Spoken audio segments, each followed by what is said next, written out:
Are you ready? I'm ready. Let's go. Okay.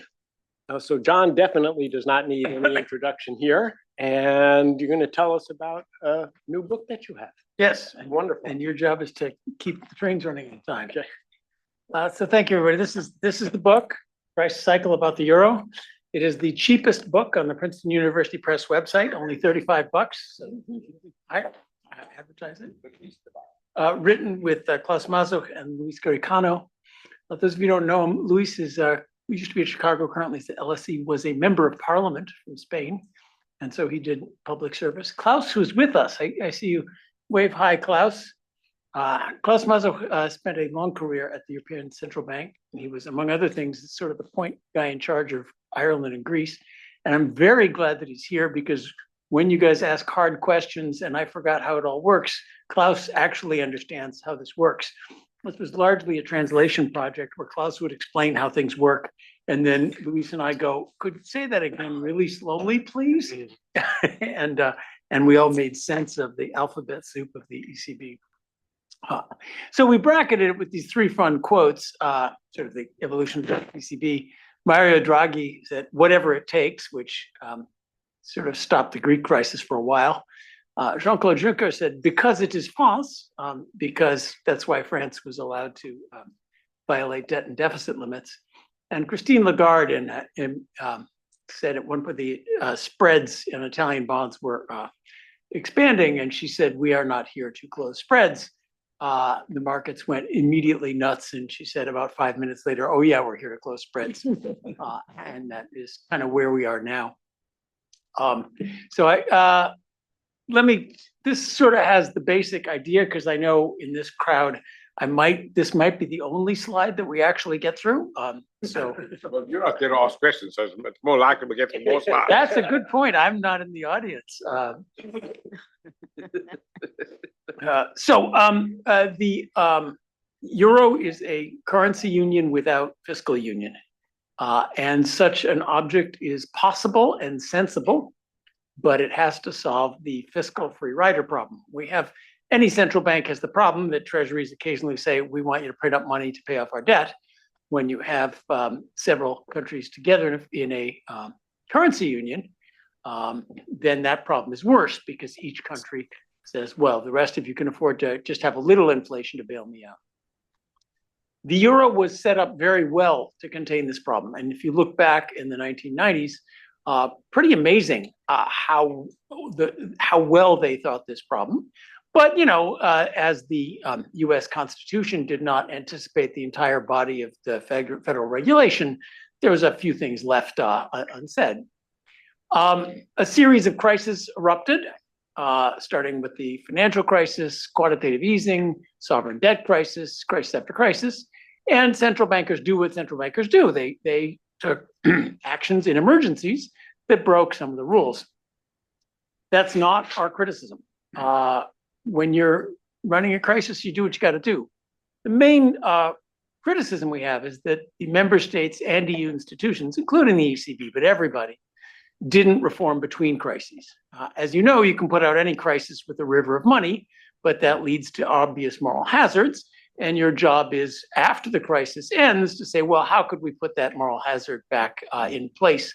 And that has not happened. What's happened instead, if anything, I'll show you, there was a moment when that reform movement made some progress, but then it got abandoned. And now we're just in the patting ourselves on the back for having bailed everybody out situation again. So where we are now is that these problems have built up. In our opinion, the size of the ECB balance sheet, the commitments to always tamp any spread down means that we're in dangerous of a serious failure, unless, of course, they take our reform program. Once you see the problems, the reforms are pretty obvious, but economically, of course, difficult politically. So that's where we're going. Disclaimers, I think, are important. We are fans of the euro. There's lots of people who write this and say, oh, euro is terrible. The Principality of Liechtenstein needs its own currency. 1020 Bryant needs its own currency.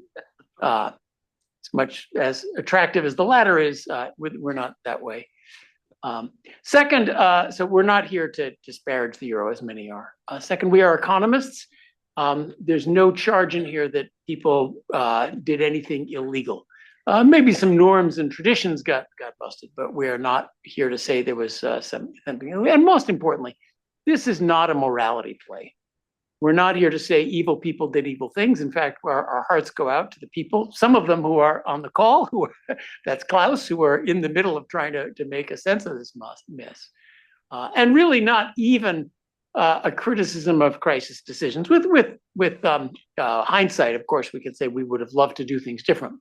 The main problem is, how do you restructure the system to put these moral hazards back? Okay, so that's where we're going. Go back to the founding of the euro. And Klaus, let me invite you, raise your hand or something if you need to jump in, and if you need to add something, if I've said something dumb. So the euro is a monetary union without fiscal union. And everybody understands the problems there, the temptation to print too much money and come say crisis, crisis, crisis. Sorry, to borrow too much money and come say crisis and bail us out. So what do they do to stop that problem? They realize we got a problem here. So the ECB is independent, more so than the US Fed in some important ways. For example, they don't come up for reappointment. There's no confirmation by the Senate, and frankly, the European Commission is a lot weaker than the US Senate administration when it comes time to slapping you down and saying you're doing something we don't like. It has a limited mandate, price stability, and it has only that mandate. There's no employment, originally not even bank regulation or financial stability. Bank regulation was kept as a competence of the member state. I hope I get this stuff right. And not the ECB itself. That evolved. There would not be a monetary financing of sovereign debts. In fact, the ECB actually started with no sovereign debt on its balance sheet. There would be debt and deficit limits for the member states so that they wouldn't get in trouble in the first place, we hope. And in addition, there was a fiscal compact among the various countries. This isn't the ECB, but there would not be bailouts, country-to-country bailouts or EU fiscal bailouts when public debt got into trouble. So you can see they were thinking, what if you borrow too much, you can't pay it back? The ECB isn't going to buy your debt. You should stay out of trouble in the first place, and don't come asking for Germany to come bail you out, because we're going to say that won't happen. So they thought about this. Pretty good structure, especially for 1990, whatever it was, when nobody had seen an advanced country sovereign debt crisis in a long time. From the beginning, 1999 through the financial crisis, the ECB expanded on this original philosophy in its strategy. It decided price stability meant 2% inflation forever, which we can fight about, but at least it made that decision. Its operational framework, its communications.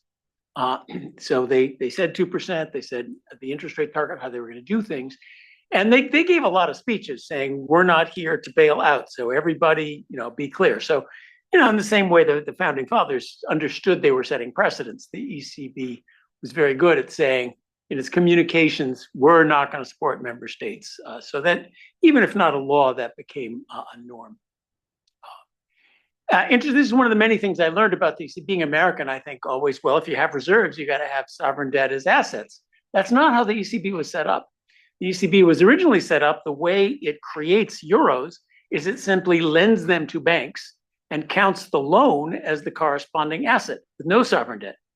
Now, lent against collateral, so it kind of was, the sovereign debt was in there, but supposedly the risk was on the bank that was borrowing from the ECB, and supposedly the national banks were insured. The lender of last resort was their own country, and so the ECB was out of that business. Now, you can see a little bit of a problem that if a country gets in trouble and the country is the lender of last resort for its own banks, this may not work out so well, and it eventually did not work out so well. But at least you can see the ECB trying to keep all that sovereign risk off its balance sheet. And it worked. We had it close to 10 years. No, it worked for 10 years. How long does anything work in life? Very low inflation, and lots of people said this will fall apart instantly. It didn't. So you got to start with being nice, Jonathan. Now, there were a few things, as I said, that we kind of glided over some lacunae in the initial setup. And here's the hard fact that they didn't want to ever really face. A currency union without fiscal union is perfectly possible, but it must countenance sovereign default. Eventually, some line off the game tree, there must be a state where sovereign debt is, let's be polite, let's call it restructured. Sovereign debt is restructured. Bondholders don't get everything they were promised, and you stay in the currency union, just like corporate bonds are. In the media stuff, it was always treated, default means you have to leave. No, GM can default on its bonds, and it doesn't have to leave the dollar zone. Well, countries are just like corporates in the end. Treaty was silent about it, and nobody really said anything about it. It was kind of taken for granted you have to default, but why would you need debt and deficit limits if we're really sure that you can default? Because then, borrow whatever you want. If you can't pay it back, tough luck. Well, we're kind of saying, well, we might be tempted, we might not be tempted. You can see that the vagueness about it. In particular, there was no sovereign bankruptcy or restructuring procedure. So legally and technically, it's not clear how a sovereign would go about defaulting, or how about creditors of a sovereign who weren't being paid, what they would do. How is this going to work? Kind of useful to if you're a bank or a mutual fund, what happens if they say we're not paying for a while. And we have to remember there's always a gray area. So we like to think of there's a brick wall, and there's solvency, and then there's insolvency. But in real life, there's this gray area where a country gets closer to trouble, and at low interest costs, it can afford to pay back its debts. At high interest costs, it can't afford to pay back its debts. And that's why for corporate bankruptcy, we have bankruptcy court. It's where you reorganize things, and there's debtor in possession financing and a plan of how we're going to exit bankruptcy and so forth. So, you need something of the sort for countries. And here, I especially want to thank Klaus, who he really pounded his fist on the table about this in our writings. And that's where I tend to be kind of hardline about this stuff. And he convinced me, no, you need an institution like this, and a European IMF. That's what the IMF does. Parachutes in, you got problems. Yeah, you're spending too much. Your taxes are a mess. Your microeconomic distortions are too hard. So here's the conditionality. You do these things that'll get you out of trouble. We will give you the money to keep going for a while. And that's how you resolve crises. And eventually, maybe the bondholders have to take some write down as well. So that institution wasn't even mentioned. You have time for questions? Oh, yeah. I can't imagine I've gone this long already. Let's suppose the ECB has no sovereign bonds, but it has Target 2. Are you going to talk about Target 2? Oh, yeah. Okay, then I'll wait until you deal with it. We got some great slides on Target 2. Terrific thing that you just opened up, but you didn't yet talk about. Target 2's coming. I'll wait. Mike, go ahead. Sorry. Let me both second Daryl's question about Target 2. Look forward to hearing about it. But secondly, there's something not just about getting in trouble internally, but there's something that came up obviously with Greece about what a mess exit would be.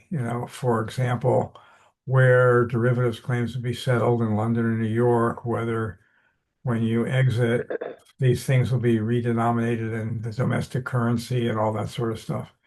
Are you going to cover that as well, or just think of it as internal and it's kind of working and we're not going to worry about? You just did, and I think beautifully, no bankruptcy restructuring procedure includes I've promised to pay you euros. What happens if I say this is drachmas? Well, that's technically a default, but what about the derivative contracts? There was no exit mechanism. Maybe we should add that to the slide. No exit mechanism, no bankruptcy mechanism. All of this stuff would have caused a big problem. Yeah. Oh, hi. Maybe you're going to address this as well, but Stability and Growth Pact was supposed to be one of the architecture. So in their optimistic read, you don't need a sovereign bankruptcy procedure because we stop sovereign bankruptcies ex ante. You mean people obey the debt and deficit limits and never get into trouble? That's right. Right. That was I would say one of the key underpinnings of this founding architecture. Of course, the implementation was the problem, but to your point about the conceptualization was crucial to making this work. Right. But on the other hand, you wouldn't need restrictions on the ECB if you knew that the debt and deficit limits would mean we never get in trouble in the first place. So, zero probability events happen occasionally. Yeah. So that's new. Okay. Remaining, one of the biggest things that was left out was no banking, no regulatory risk weights on sovereign debt. To this day, one of the questions yes. from a little bit more of a legal hat. To what extent do you think that the treaty makers were deliberately silent about some of these possible negative events, in the sense that they didn't want to encourage or give people the possibility that that is something that you could do? And so I know it's hard to understand from like a causal or sort of natural experiment theoretical perspective of whether by omitting it, it's actually been best the perspective of actually forestalling the events that eventually will happen. Yeah, my last line on the slide sort of says that, but we did not do what good historians do and go read all of the conversations surrounding the founding documents. We do sort of say, well, it's kind of natural. And the politically incorrect joke is, on the wedding night, you don't want to really negotiate too hard the prenuptial agreement about, what happens if, you go out and spend too much money. We're trying to get a bunch of countries to all agree to do something. Being too harsh about, well, you're going to default if you don't pay back your money, that doesn't produce consensus. Of course, we're all going to behave. So I think part of that was, and that's also perfectly natural. You don't write down every possible clause. You kind of figure that this is the general structure, and institutions will adapt with experience. And our main problem is not that they should have figured everything out ahead of time, but that you had an experience and then we kind of clear what you have to do to fix it, and nobody got around to fixing it. Looking at, okay, Klaus didn't want to add to that. So the big problem is the banks. To this day, since we can't say sovereign default, there are no risk weights on sovereign debts in European banks. And not only does that mean they can hold the stuff with no capital or no extra liquidity requirement, it becomes liquidity for other investments. And so especially, as you'll see, you can borrow from the ECB, invest in this stuff at no risk weight, and leverage to your heart's content. And this is just a gravy train for banks. The biggest part is banks, national regulators love their national banks to hold lots of that country's debt. Enzo, I didn't see at the Treasury auction. Is there some problem here? Should we send a regulator to help you out? So, or was this, Giorgio? So I don't mean to be prejudiced against the Italians. So the banks then become hostages against sovereign default. If the sovereign defaults, it's not just a bunch of mutual funds or investors or pension funds who lose money spread out across Europe. It is that country's banks that go under, and now you've got a financial collapse. So the banks are hostages, and this makes it much harder for the ECB to say, no, we're not going to intervene, go restructure you guys, because now the financial system burns down. Many contributions to that failure to recognize that this stuff is risky. There's no banking regulation, there's not common banking regulation. A more internationally diversified banking system would also work the same way. If when you go, we go down to Chase here, which is its portfolios all over the US. If you go down to your local bank in Greece and the portfolio, it's an international bank with a nationally diversified portfolio, then, if Greece defaults on its debts, it's no need to run on your bank. Okay, so this was all natural. Like I said, I'm sure people say, well, we'll figure that out when we get to, but now it's time to get there. So what happened? I'll tell you a bunch of stories, basically. This is just, this is the banking, the consolidated banking sheet of the sheet of the Euro system. Thanks to Klaus who put this together. And it kind of tells the overall story of the various crises that hit in terms of what was the ECB doing. So you've got direct bond holdings in blue, and you can see how they start next to nothing. The bond holdings, there were some legacy bonds. So the bonds are held in the national central banks. They had some legacy bonds. They even had some gold. Apparently a lot of gold sitting in basements there. So that's the initial stuff. It was not issued. It was just kind of sitting there. And then you can see financial crisis, big in quantitative easing, bigger still in the COVID interventions, just buying sovereign bonds. You see the other part, which is very important, not just buying sovereign debt, but how the ECB lends money to banks. And then the banks can go out and buy risky stuff, using that risky stuff as collateral. And of course, it's a great deal because every bank gets the same rate, no matter how risky the bank. Every bank gets the same rate, no matter how risky the security. There isn't, the kind of active haircuts that a private bank would offer. So it's a big incentive. And that, of course, was the point. In the financial crisis, they wanted banks to go out and buy risky stuff. So how do you do that? You say, here's a bunch of cheap loans, and we'll give you everybody the cheapest loans you got. Go buy risky stuff. So you can see that in red, the ECB loans to banks in the financial crisis. In the sovereign debt crisis, there they really encourage the banks to go hold these sovereign bonds rather than the ECB buying them directly. That was the major effort in the sovereign debt crisis. Less so in QE, and then of course, big deal in the COVID and post-COVID responses. For this in some sense, these are millions of euros. I guess if sort of permanent ratcheting up or semi-permanent ratcheting up is quite striking. If we scaled this by GDP, presumably that would look less ratcheting up over time, right? Or I'm just wondering what. Well, it would if Europe's GDP had grown. Which is that I just gave away my closing slide. Okay, so that's the story I want to tell of what happened to this lovely independent central bank with no sovereign debt on its balance sheets during these crises. Overview the crisis. Again, I'll do an overview slide, and then we'll get to some of the details. So the first thing that happened 2003 to 2004 is France and Germany broke the debt and deficit rules. And there was, there was supposed to be a corrective mechanism in fines, and it's France. We can't do that. So that wasn't terrible. In the end, they didn't default or anything went bad, but it did kind of send a system that there's rules for you and rules for the rest of us, which I think was, part of breaking down the way it worked. And then, I've forgotten so I know the limits were relatively low, but do you off the top of your head know what the deficit limit was? It's like 3% or 4%. It was 3% of GDP deficit. 3%, yeah. Yeah. So 60% that's the GDP ratio. Okay. That's massive. Yeah.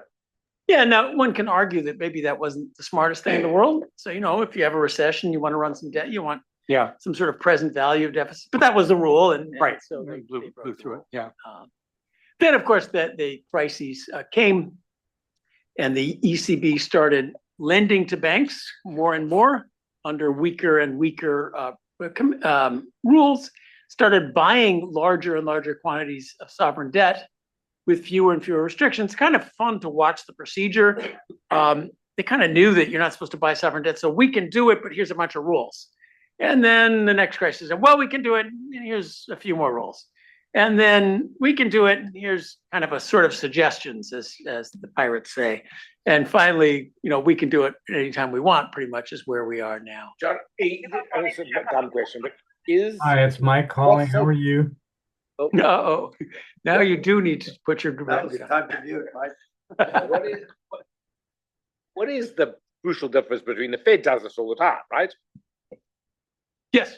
So why is it so bad for the ECB and okay for the Fed? It's because of the interaction between the countries that you create this free rider problem? Is that the problem? Well, so the Fed does not do a lot of collateralized lending to banks at low rates and go around and put this stuff into Greek bonds. So that aspect, the Fed just doesn't do it all. The Fed buys sovereign debt and issues it. But yeah, the problem is it's just the Fed fiscal monetary problem on steroids, because you got 22 countries, each of whom can borrow and not be able to pay back and say crisis, rather than one country. And so it's the standard fiscal monetary temptation, except with 23 players on the fiscal game. Just like a corporation, if there's one debt holder, there's no problem. The minute you have many debt holders, that's where the problems start. Well, that's a good way of putting it, except are they debt holders? I'd have to think about the analogy, but yes, Daryl, please. When the ECB moved over to its giant new place, the old ECB building got filled with these systemic bank regulators, and they actually did some stuff. And when you say the banking reform never happened, there was some significant reforms. Yes, the single supervisory mechanism. Yeah. So part of the story, and I'm sorry, I was being too enthusiastic here. There was in the mid 2010s a reform movement, the single supervisory mechanism, a move towards banking union. People are smart; they knew about these problems, and the European stability mechanism, which Klaus helped put in place to try to get this mechanism for helping countries. And then that all kind of seemed to have faded away, and progress is stalled on that, at least, to say the least. So we'll see in the next sovereign crisis whether the ESM seems completely sleepy. I agree with But that. I'm not sure about If I may, John. Please, Klaus, bail me out of this. The point is true. The only, I think, really remaining reform which was not watered down or which was falling short of what had been promised is the single supervisory mechanism. But that is supervision, and that is at the ECB mainly the big banks, whereas the smaller banks are mainly under control still of the national central banks with some joint supervisory teams. But banking regulation has not reacted. When John said that the banking union was not completed, the zero risk weight on government bonds, the regulation tells banks to even hold more government bonds because it's in the liquidity ratio, in the liquidity regulation, that creating the sovereign bank doom loop risks, that was never addressed. And this is the big problem. Supervision is fine and it works, but it doesn't solve the big problem of that there is almost no chance of a sovereign debt restructuring of a large country without creating a big mess in the financial and banking sector. That is the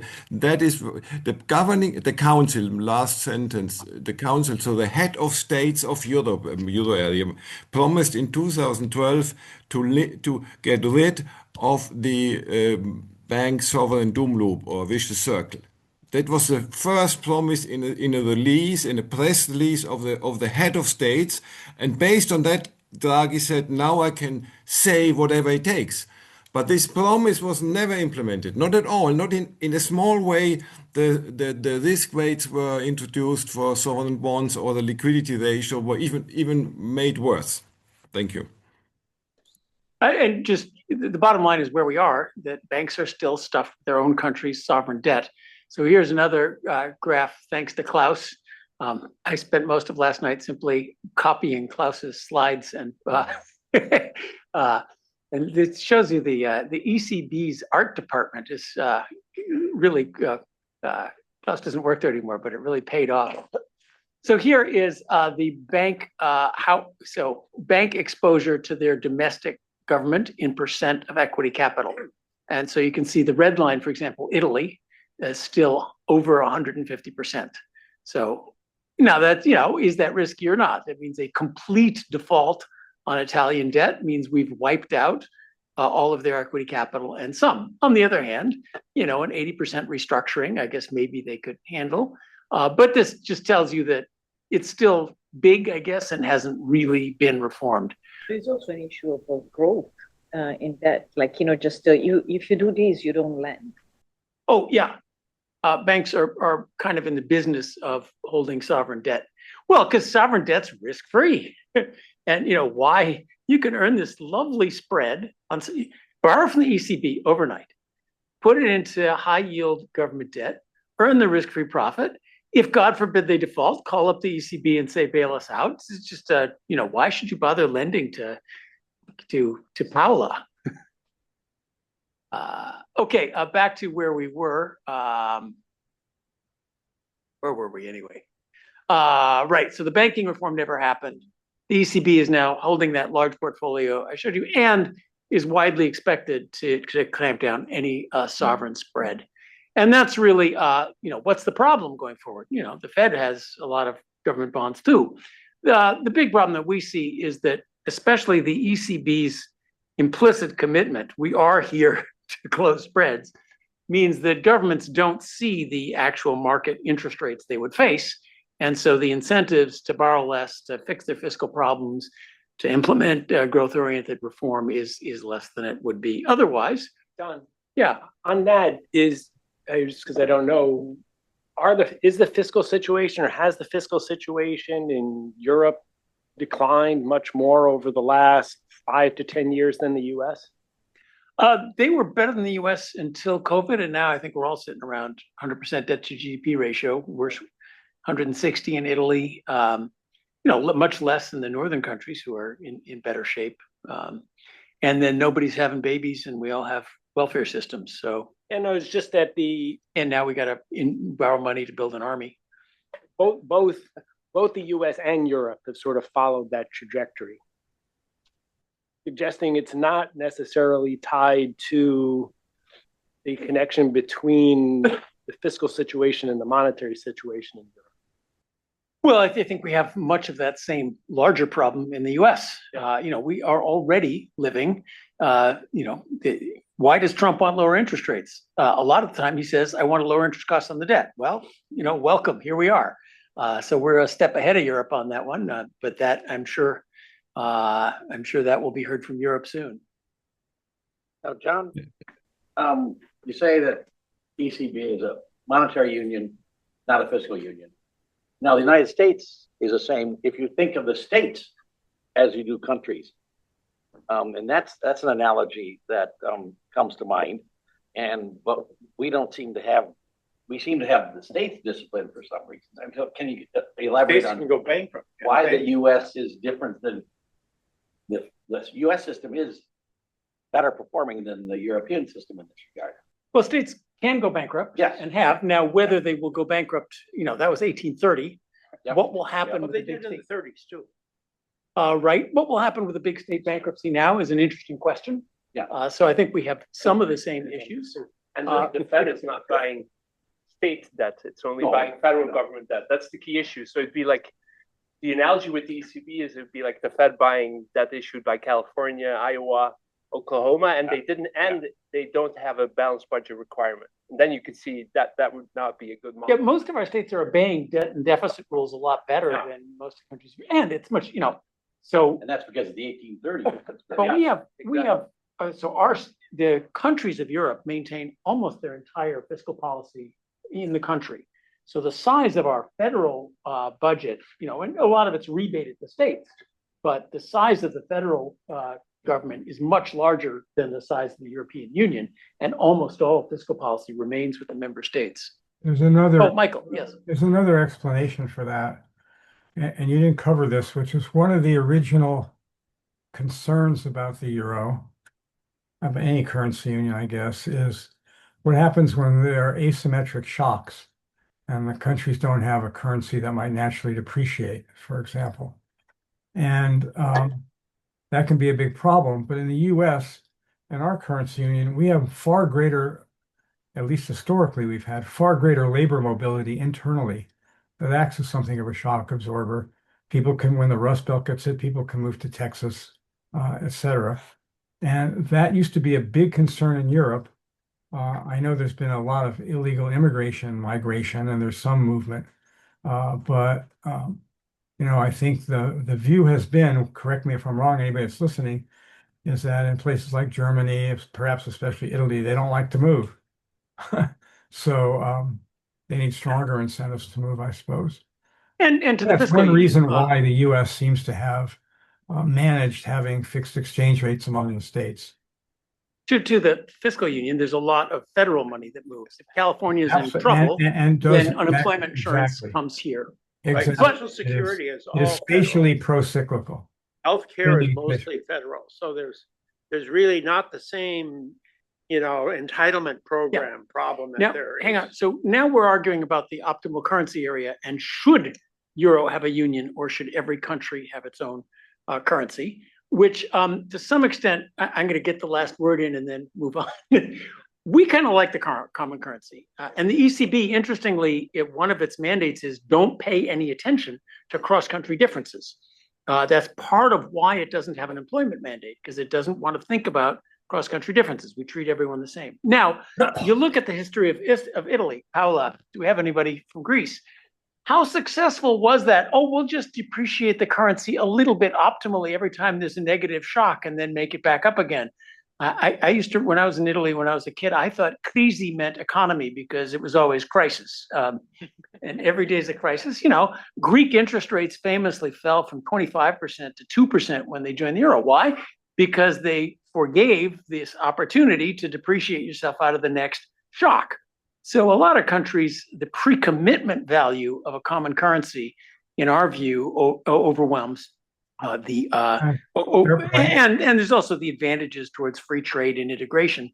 That the tragedy of Europe is, if we all believe in free trade, once they had a free trade zone and they're bigger than the US, they should have exploded in GDP. And you can only think of how many regulations it took to stop that force.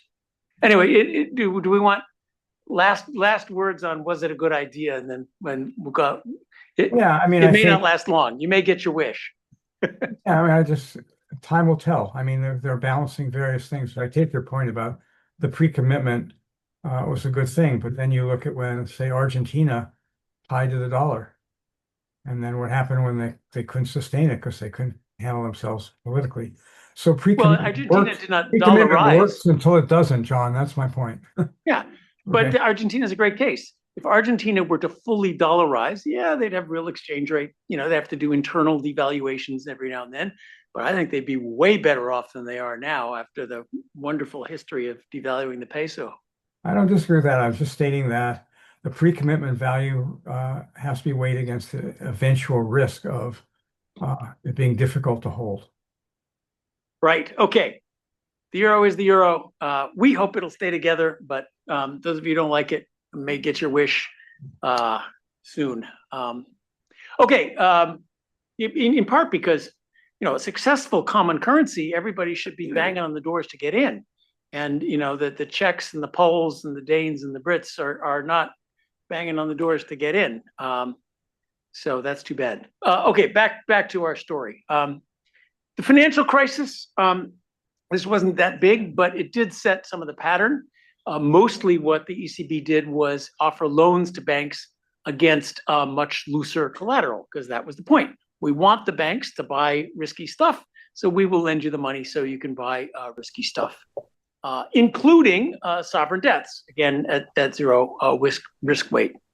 And one of the things that happened in the after the financial crisis, I think, was this one called the Sarkozy trade? I forget if it was this one or a later one, but borrow from the ECB at zero risk weight, invest in risky sovereign debt, earn the spread. 781 billion euros went into this of countries. This is when when banks in the many countries like Greece started buying up tremendous amounts of their sovereign debt and got into trouble. Yes, Daryl. Brief point. This was facilitated by the ECB on purpose by getting a captive rating agency to rate all that debt at investment grade. All the other rating agencies were not doing that. There's a book about that by Shel Nyborg. Oh, thank you. So part of it was how the rules, because one thing they did is they also, and Klaus will have the details, they broadened the list of what was eligible for collateral down to really smelly stuff. And I didn't realize they also got one rating agency to go along. Which rating agency was it? Dominion, Canadian. Does it still exist? I told you responsible. Okay, so now the big one, sovereign debt crises. What happened? There was, of course, Ireland, whose banks, who held 500% of GDP in assets, bet a lot on US mortgages and fell apart. The government guaranteed the banks, which cost 440 billion euros, and shows you a problem of small countries who have very large international banks and whose lender of last resort is the small country's GDP. Iceland had this problem as well. But I'm going to focus just on the Greek one. We tell here beautifully, I must add, the story of Portugal, Spain, and all the others. But Greece in particular, I think, caught attention. So in the fall 2009, it started having problems rolling over its debt because it had been cooking its books. What happened was people were unsure. Was there going to be bailout? Would Greece exit? So they did the natural thing, got their money out of Greek banks and tried to put it into German banks. The ECB's response was mostly to lend Greek banks the money so that the Greek banks could buy the sovereign debt and replace the deposits that were running out as fast as they possibly could. In fact, during this period, those banks bought 22 billion more of the government debt, making the problem even worse. This was a slow-moving crisis. Finally, from fall 2009, May 2010, it took to do something about it because, of course, there was no mechanism. And so what was done was a loan with an adjustment program. Under the securities market program, I hope I got my alphabet soup right, the ECB started also directly buying sovereign debts. But there wasn't a explicit conditionality in a famous letter from the head of the ECB to finance ministers on you better clean up or else, which then went public. And this is a problem because one of the difficulties you have with the ECB buying debts is then the ECB has to implement adjustment programs. And that is dangerous territory for an independent central bank. This is part of why we say there needs to be a separate agency, because do you want the central banker saying, you, Italy, where are you, Paolo? You'll be my favorite Italian. You, Italy, you need to raise your taxes, cut your spending, fix your labor laws, and do you want the central bank, the politically independent central bank, telling a country to make, and then judging, well, you didn't do a good enough job, we're going to cut things off. That kind of political behavior really puts the independence of a central bank at great risk. So that's why we finally did something else. At last came a restructuring. So we're now 2 years later, bondholders finally took a haircut. Now, this is momentous news along with Cyprus. Bondholders can take haircuts. Guess what? Europe is still there. It didn't sink into the ocean. It didn't explode. Bondholders can take haircuts. So the restructuring finally did that, but did it 3 years too late because most of the short-term debt had gotten paid off out of eventually taxpayers' pockets. But there was finally the European Stability Mechanism went in, and the IMF was part of this, and so there were additionally loans. The outright monetary transactions, the ECB was able to buy. It bought Greek government bonds, but importantly, and thanks to Klaus, because Klaus was in charge of setting this all up, Draghi said whatever it takes. And I thought that meant we'll buy anything it takes. No. Draghi says whatever it takes, as long as there is this European Stability Mechanism, which is an independent thing set up by the member states, funded by tax revenue from the member states, that will lend money to Greece, and it will impose the conditionality. As long as that's in place, said Draghi, whatever it takes, and the ECB starts buying things. So you can see the effort to contain some of the moral hazard. Yes, it was too late, but you can restructure, you can impose conditionality, and so forth. Yes? I think it was more powerful than that, John. I don't think the ECB bought a single bond under OMT. Oh, yes, thank you. Like Powell's, whatever it takes for corporate bonds, if you can say the waters shall be calm and you're a central banker, the water is calm instantly the first time. Now, of course, they tried it again in 2022, and whatever it takes start taking more and more as markets get used to it. But yes, the first time they actually didn't have to buy anything to make the threat good. Am I doing okay, Klaus? Yeah. Just thank you. Wonderful. Just on this, indeed, under OMT, whatever it takes. This what John explained very well just now. The ECB never bought, but you have to see that 2 years after whatever it takes, or 2.5 years, we started the big PSPP program, buying government bonds of all member states according to capital key. So in a sense, and that was in a period where there was no crisis. Inflation was just 20 or 30 basis points in the projection too low, and the ECB thought we buy a lot of government bonds in order to get inflation a bit higher. But it was not an OMT program. There was no conditionality. But in the end, 2 years, 2.5 years after whatever it takes, the ECB started to buy a lot of bonds, including, of course, Italy, Spain, Greece, and so on. And not Greece, not because they were not rated high enough. And then if you have a lot of bonds on your balance sheet, then the probability that the central bank will say yes in the sovereign debt restructuring to the sovereign debt restructuring is, of course, relatively low because it would hit itself.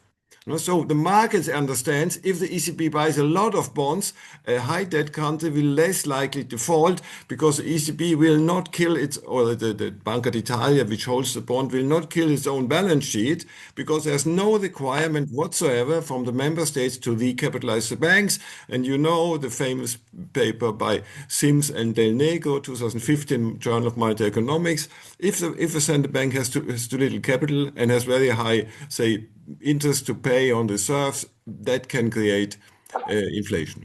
So the point is, QE, we didn't buy bonds too, but the big bond purchases later, especially after the pandemic, meant that the signal to the market is very unlikely that the ECB will ever agree on a debt restructuring. And when the ECB has 20 or 25% of the debt outstanding, of course, it holds the key. It's the deciding institution when the debt holders, the bondholders, have to agree or not on a debt restructuring. One of the problems of large sovereign debt holdings in this case is, now you're big in voting on restructuring, and that's another political issue. This is a graph, again, a Klaus graph of how the Greek, what the ECB did in the Greek case, and you can see. There's direct ECB funding versus ELA, emergency liquidity assistance. The ECB is not allowed to take lower than a certain amount of collateral. So what the ECB does is the ECB lends money to the Bank of Greece. The Bank of Greece is the one that does emergency liquidity assistance in return for really crappy collateral. And so that is the two parts of how they lent money to banks in order to buy the government debt. And this, John, is, you come back here to, if you stick to this chart, just the question which was raised on target. It doesn't show directly the target balances. So that's coming. But this is effectively when this blue mountains go up, this is also target is going up. And the interesting thing is you see the blue mountain ECB funding going up already before the program started. So the first one to start to bail out Greece before that member states came in with loans was the ECB, but of course without conditionality. Those who aren't, the target 2 refers to loans between the ECB and the individual country central banks. Each of the countries still has a central bank. You would have thought that they'd go out of business or they just sit around and drink cappuccinos all day or whatever they do. But in fact, they're still there, and they still hold all those government bonds. And so there's these big loans between ECB and the member states, which we'll get to maybe if I talk even faster. So quickly, QE to COVID and beyond, and then we'll get to target 2. There was this effort institutional reform, which largely faded away. Then purchases exploded in quantitative easing. Now, this was not to tamp down individual currency things, country problems. It's just we wanted to buy a lot of sovereign debt and lend to banks to buy more sovereign debt in the same way that the U.S. did. But as you'll see in a minute, the way that works out, it worked out to be a fairly large fiscal subsidy to the countries. And then, just as quantitative tightening started to slightly unwind, that came the COVID and the war. More programs for buying sovereign debts. The current program is called the TPI, the Transmission Protection Instrument. It's about as hilariously named as the US Inflation Reduction Act, because it's clearly there to hold down sovereign spreads, but they say, no, it's there to, they're always very careful. It's there to protect our mandate is price stability. So we need to protect the monetary policy transmission mechanism. And that's why we buy a ton of sovereign debt. Yes. Do you have time for another one? Oh, please go for it. So- I have more slides than In last. the event that your conception that these countries should be allowed to default, if they were to, my understanding is that all of these purchases, most of them reside on the national central banks. So be the ones internalizing those losses. So it's not entirely a pan-European subsidy if your conception of default actually works. When Greece was restructured, actually the ECB's holdings of Greek bonds were exempt. Now, from a defend the monetary policy from inflation point of view, that's an excellent idea. And in fact, we sort of think that whatever sovereign holdings they should buy CDS, or someone should give them that kind of guarantee. On the other hand, it means all the other bondholders take an even bigger haircut in the event. And when the ECB is holding a large fraction, that's a problem.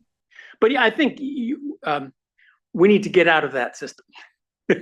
And the banks holding that nation's debt, the national central banks holding that nation's debt, we need to spread that around. I think. You're all going to tell us your solution, right? Oh yeah, but I got 10 more Next stories. 10 minutes or something.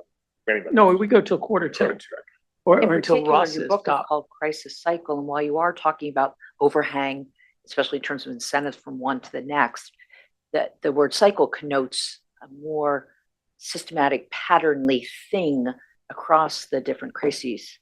Yeah, bigger and bigger. But bigger, I mean, it's got to be more than that. Well, there's my cycle picture. Sort of inverse roller coaster cycle, and guess what the next one looks like, unless we fix it. I mean, Will they get bigger because of lack of reform or because COVID and the war? Those are two pretty once in a lifetime, but rare events, right? just wait till China blockades Taiwan. In one sense in which this has, the current one has instead of OMT, which had limits, in particular that there has to be this European stability mechanism helping along to impose conditionality. This one, the ECB judges the policy completely on its own. I actually visited the European Stability Mechanism. They're extremely nice people in a beautiful office in Luxembourg, and they have nothing to do all day long. So maybe they need something more to do. When things are stable, they have nothing to do. I'm sorry? When things are stable, they have nothing to do. No, well, because the transmission protection instrument doesn't require them. The ECB can lend money without them helping. So if someone calls on them to say, but they even say, I asked them, so what happens if France go under? No, we don't have the money for that. So, they have a pot of money. They say whatever it takes. You have to say, and here's an unlimited pot of money. Well, of course, get a bunch of countries to say, throw in some money to be used as a slush fund to bail out countries. And they're going to say, well, we're only going to throw in so much money. So the ESM has on the order of 100 billion euros. I don't know the number exactly, but I keep making fun of Italy. France may be next, and that's way bigger than they have the ability to do. This is just another gorgeous Klaus slide, which I'm going to go through quick. I'm not going to, but the amount of rules the ECB put on itself got less and less over time. And this is an interesting, how do institutions evolve? We're not supposed to buy sovereign debt. Well, how about we buy sovereign debt with the following long list of limitations? Oh, nobody complained. Well, why don't we buy sovereign debt with a little bit shorter list of limitations? Oh, nobody complained. How about we buy sovereign debt with almost no limitations at all? Well, they're all congratulating us for stopping the crisis. And that's, how we get to where we are now. Oh, yes, please. Oh, Philip, hi. Hi, John. I just wanted to introduce you. You've made a really effective point about the way national banks can get money from the ECB, use it then to buy sovereign debt and make a profit. So what I want to bring now is the phenomenon of using money from the ECB to buy American sovereign debt and get the rates on buying American securities. Right now, the spreads, let's just say, between German bonds and US treasuries of the same maturity is about 130 basis points. Even in the case of Greece, it's maybe 70 basis points. So the divergence now between the yields on American treasuries and European have really grown in the last 4 years. I think that's right. They used to be relatively close, and it's really expanded now, and remains very high now. So then doesn't this create a position in which Americans are effectively subsidizing European fiscal policy? Well, subsidizing involves something other than a market rate, which I'm not sure that's going on. I mean, I would worry more about paying yields on our taxpayers are paying yields on the bonds that are. Well, that's why Trump wants to tell the Fed lower those interest rates and make us pay less. We'll see how it works. I don't have a good. That's a good question to which I don't have. I think empirically you'll see that they are using a lot of their money to buy our securities. That is, their banks are investing heavily in that. They're making a lot of profit from that investment. And then they we used to call that use those exorbitant profits privilege to subsidize the purchase of their domestic sovereign debt. Okay, I'm going to have to think. It's just that's such a good question that I have to think about the answer. Let me show you the Target 2 business, because this is where it gets fun, and some of this was always a mystery to me. So here are the Target 2 balances. So what this is national central banks owe the ECB money, and you can see what's happened. It ended up being a way of financing balance. It ended up being in place of the capital account, financing, among other things, trade and capital flight.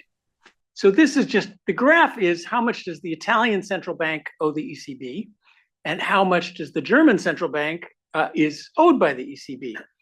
Because these all funnel through this, they're not country to country, they all funnel through the ECB in Frankfurt. And so you can see that Italy is minus still, it's just sitting there at minus 500 billion, and Germany is at plus $1 trillion, and it just kind of sits there. Now, one of the worries about this is if there's an exit, who makes up this €1 trillion deficiency? Exactly. And another worry of it is what the heck is going on? Nobody in the beginning of the euro thought we would permanently finance trade deficits by overnight debt running through the ECB. So what happened, and what does this cause? So this is an interesting story of unintended consequences. Because they set up the Target 2, but nobody thought the Target 2 would end up sitting there at €1 trillion. So what happened? One of the things that happened is we went from a system of, you can see the policy rate is in the middle of the band, and we have very small amounts of reserves that don't pay interest. We went to extremely large amounts of reserves that pay interest, and then the policy rate is set at the lower end of the band because reserve requirements are completely slack on banks, and reserves pay interest anyway, even if they're not slack on banks. That is a system that I love and continue to love, because we can live the Friedman rule, but it had this interesting unintended consequence of exploding the Target 2s. So here's an example which I think makes the point clearer, although quantitatively it was capital flight that was the more important. Suppose a purchaser in Italy, sorry, Paul, I'm going to keep beating up on Italy, wants to buy a Porsche from Germany. How does that work? Well, the purchaser sends a check to the seller in Germany, and a Porsche drives over the Alps. That is a lot of fun. I've done it in a Fiat 600, which was even more fun. But anyway, and that comes back to Italy. Now, mechanically, what happens is the purchaser tells its bank to send money to the German bank. The Italian bank says to the European Central Bank, send the money through the Target 2 mechanism to the Central Bank of Germany, to the bank and to the seller's bank. That's how it gets credited. Now, in the old days, the bank in Italy has lost a deposit. And so now, it's lost a deposit, it's lost reserves, 1 for 1. If it was 100 euros, they have 100 euros less deposit and 100 euros less reserve. And now they don't have enough reserves for all of their other deposits. They got to get some reserves fast. So and the German bank is sitting on extra reserves that are paying no interest. It needs to get rid of reserves fast. So what does it do in the immediate term? By interbank borrowing or a German bank's purchase of Italian securities, the money goes back right away. There's a real fire under your butt to get rid of those reserves. Eventually, German depositors will buy Italian securities, so the capital account and the current account will but balance. But that happens after a while. Now, what happens under the abundant reserves regime is there's no fire in the butt to do this. There's the Italian bank has lost reserves, but that doesn't mean it has to get rid of any deposits. The German bank has extra reserves, but they're interest-paying reserves. What the heck? It's a nice interest rate. It's all guaranteed by the ECB, so there's no credit risk whatsoever here. Why would I lend this on the overnight to the Italian bank rather than just sit on the ECB? So it just sits there, and that's how Target 2 kind of accumulated unintentionally as part of the banking system. The other, this is capital flight, financing capital flight works the same way. The other Target 2 story I want to tell is QE. And this is, where's Hanno? Hanno wrote a brilliant, sorry, that was a great paper you guys wrote, documenting how unintentionally this system puts fiscal transfers. So you get to correct me if I get this wrong. So what happens under QE? Well, the Italian government sells bonds. The Italian government buys bonds from the Italian bank. So it buys bonds from the Italian bank. The Italian bank now holds more government bonds. I want to get the other way around. The Italian bank holds reserves because the Italian government bought the government bonds back. So it issued government bonds at a high yield, bought them back from the Bank of Italy, who issues reserves instead. Okay, so normally what would have happened, I think I got the black lines right. Normally what happens is the Bank of Italy rebates the profits back to the Italian government as the Fed rebates its profits back to the US, and there's a little incentive to monetization there, but that goes back to the Italian government. Now, what happens if you have an ECB in place? Well, now the Bank of Italy holds these bonds, but it finances them through the Target 2 balances, which end up with all of the other parts of Europe. And crucially, the profits are not shared across other countries. So remember, ECB is the one doing this. It's the ECB as a whole is buying bonds in order to send reserves out across all of Europe. So the reserves go out across all of Europe. That's the green people and banks. The bonds stay with the Bank of Italy, and the profits go back only to the Italian government, not to everybody else's government. So the result of the current system is that Italy as a whole is financing a good portion of its debt, the portion held by the ECB in the Bank of Italy at this Target 2 rate from everybody else in Europe, and keeping the spread and rebating the spread only to Italy. So I have a quote here from Hanno's paper that said this was cumulative, right? So 2014 to 23, we're talking 5.9 to 7% of GDP cumulative threat. So that the Target 2 mechanism has become a giant fiscal transfer scheme unintentionally. This is out of this weird thing that the national central bank holds its own country's bonds rather than the ECB in Frankfurt holding those bonds.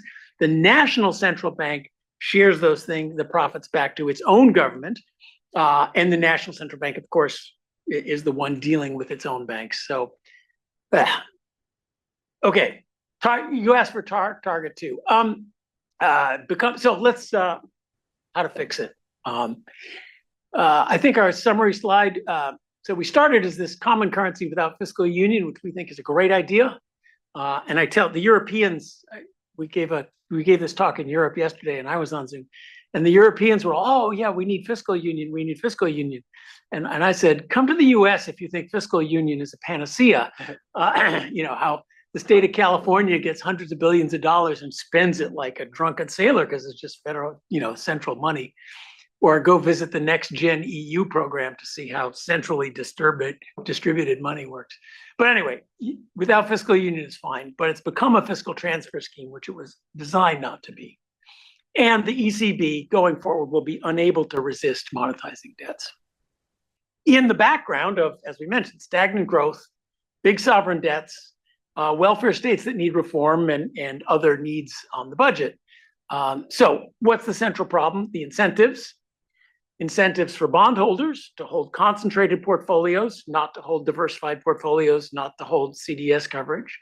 You know, what European sovereign debt should be held in mutual funds, which are diversified across Europe, which should be held by pension funds or directly by individuals. And if there's a write down, they can bear that risk, not by banks in the country.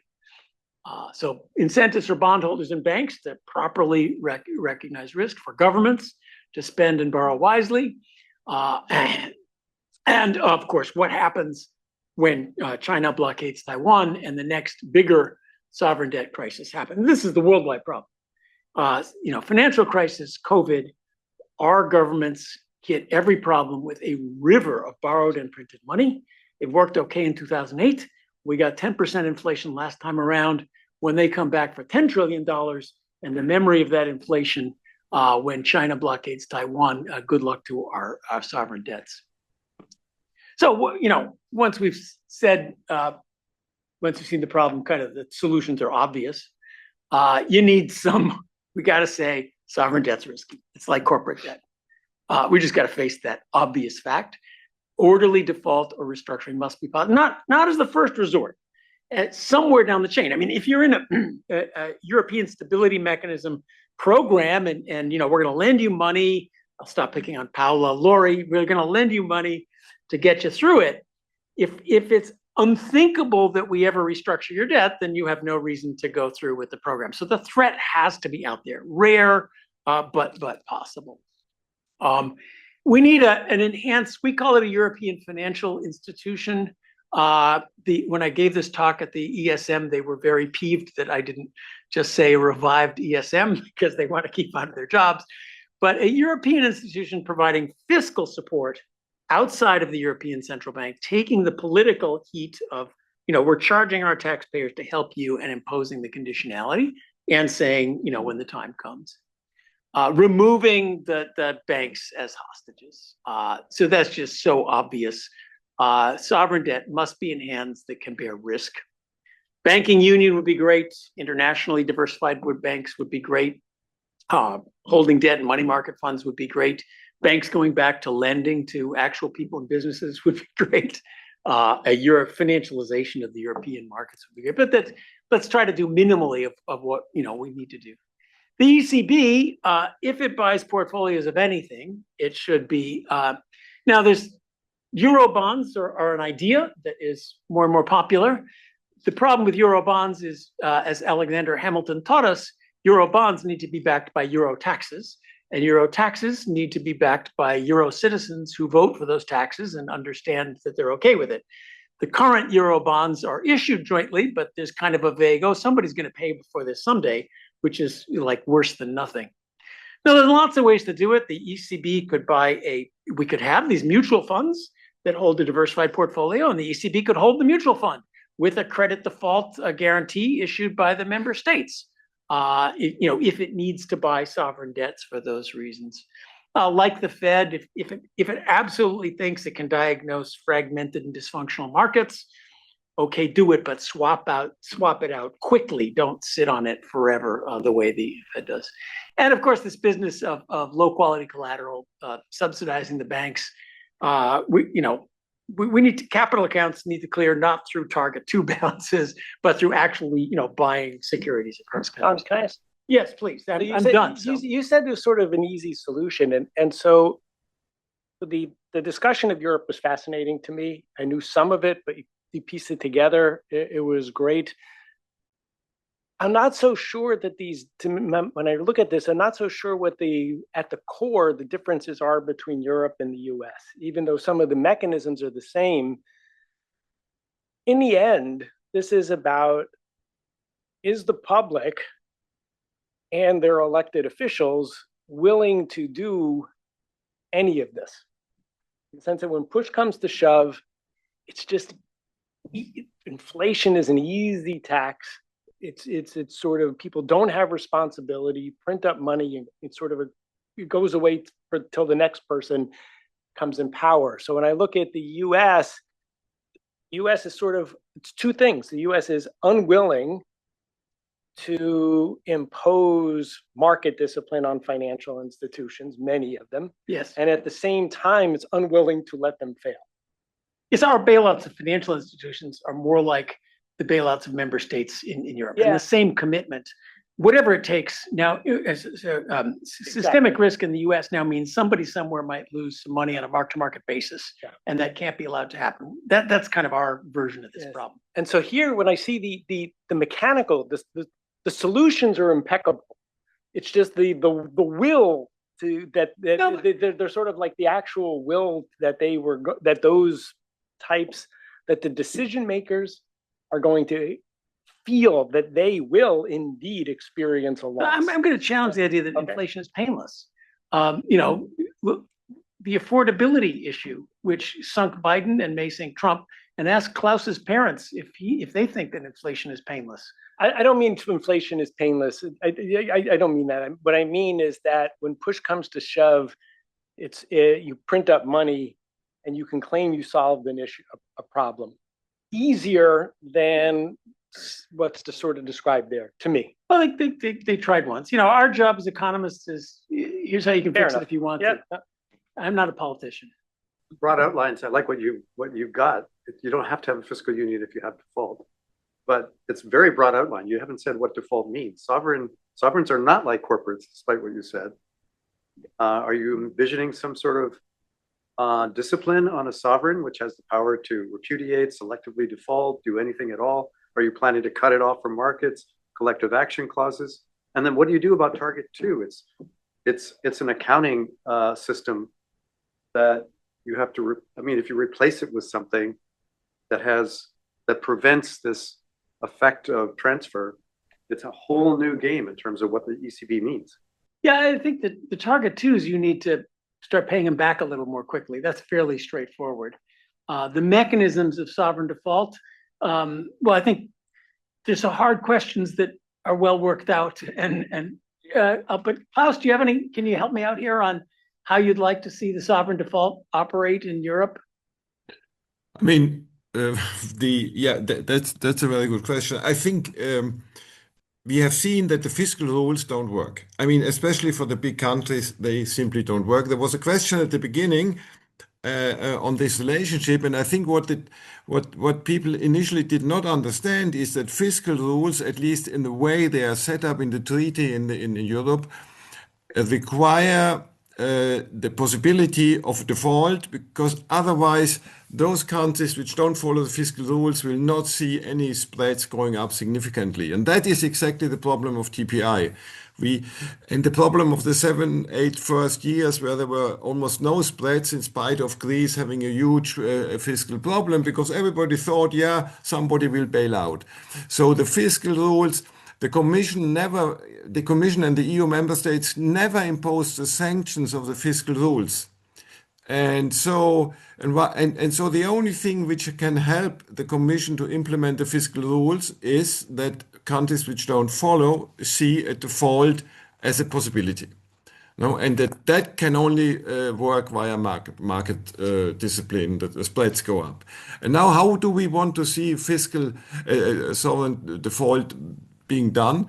The main thing is it should not kill the banking sector. We have already, that is one of the progress which were made. We have already collective action clauses in all bonds issued by European countries. So that makes it technically a bit easier. So technically it makes it a bit easier. In Greece, the collective action clauses in 2012 had to be retrofitted with a technically and legally very complicated process.